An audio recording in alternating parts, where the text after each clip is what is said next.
কচুরমুখী একটা জনপ্রিয় খাবার, কম বেশি আমরা সবাই কচু খেতে পছন্দ করি। তো আজকে আপনাদের দেখাবো কচুরমুখী দিয়ে চিংড়ি মাছের সহজ একটি রেসিপি। এই রেসিপিটি একবার খেলে বারবার খেতে ইচ্ছে করে, সবাই খুব পছন্দ করে। আসসালামু আলাইকুম, আজকে আপনাদের মাঝে আরেকটি নতুন রেসিপি নিয়ে চলে এসেছি। রেসিপিটি ভালো লাগলে অবশ্যই লাইক কমেন্ট শেয়ার করে পাশে থাকবেন। চলুন আমরা চলে যাই রান্নার মূল পর্বে। তো কড়াইতে পরিমাণ মতো তেল দিয়ে পেঁয়াজ কুচি আর কাঁচামরিচ ফালি দিয়ে বেশ কিছুক্ষণ নেড়ে চেড়ে নিচ্ছি। একটু লবণ দিয়ে দিলাম যাতে পেঁয়াজগুলো একটু নরম হয়ে আসে। আমি খুবই সহজভাবে ঘরোয়া উপায়ে রান্নাটি করার চেষ্টা করেছি, আশা করি সবার ভালো লাগবে।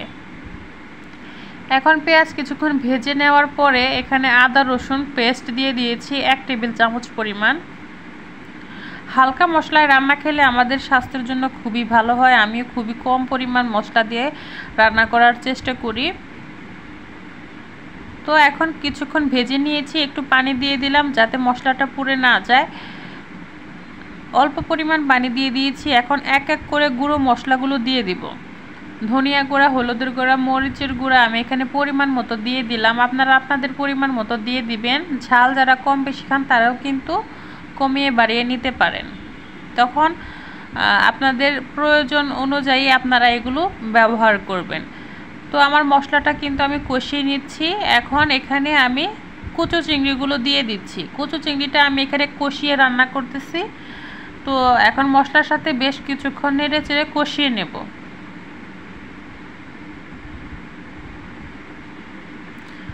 যখন তেলটা উপরে উঠে আসবে তখন কিন্তু আমি কচুরমুখীগুলো এখানে দিয়ে দিব। আমি এখানে গোল গোল স্লাইস করে কচুরমুখীটা কেটে নিয়েছি।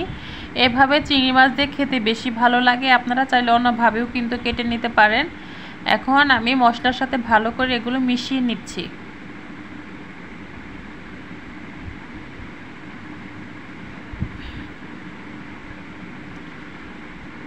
বেশ কিছুক্ষণ নেড়ে চেড়ে আমি মশলাটা কিন্তু কষিয়ে নিয়েছি।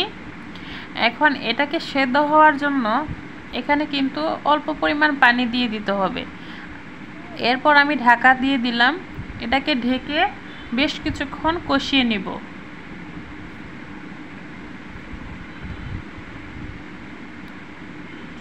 পানি কিন্তু খুবই অল্প পরিমাণে দিয়েছি। কচুরমুখী সেদ্ধ হতে কিন্তু বেশি সময় নেয় না। তো আমি ঢাকা দিয়ে এটাকে বেশ কিছুক্ষণ কষিয়ে নিয়েছি।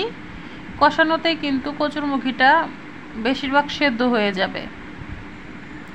দেখেন পানিটা কিন্তু একেবারে শুকিয়ে গেছে। এখন আমি ঝোলের জন্য এখানে পরিমাণ মতো পানি দিয়ে দিব।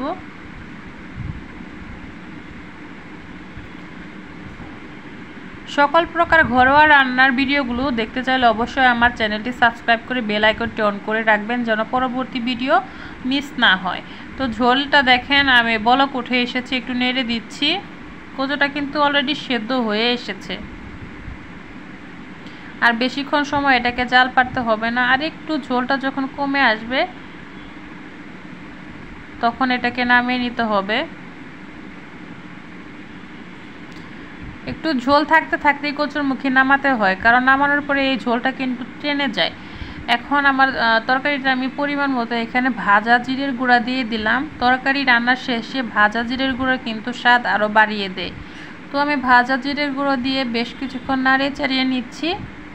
আমার তরকারিটা কিন্তু হয়েই এসেছে। কালারটাও কিন্তু দেখেন মাশাআল্লাহ অনেক সুন্দর এসেছে।